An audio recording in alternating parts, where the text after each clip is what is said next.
So, third reading na. Ibig sabihin, ibang araw na po ito na schedule na po ulit ang agenda para sa next session. Alam mo, Kags Marie, hindi naman ibig sabihin, dire-diretso din yan. Kasi marami rin mga ordinansa yung ibang kagawad na matatabunan at yun muna ang pag-uusapan hanggang mag-second reading, third reading din sila. So, hindi natin masasabi.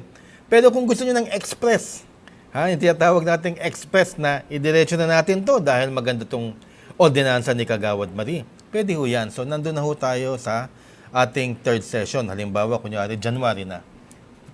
So, ito yung first session natin ng January. So, nakalagay na siya sa order of business sa agenda. Ordinance number 22 something, proponent Kagawad Marie. Tapos, yun nga, nag-motion ng mga kagawad. Co-proponents, all kagawads para silang committee of the whole. So, ano na mangyayari? Pagka doon na sa order of business. Pag umabot na sa agenda, at ito na nga, nominal voting na po. Ito na. Magkakaroon na ng roll call for nominal voting ang barangay secretary. So, pag sinabi ng kapitan, ng presiding officer na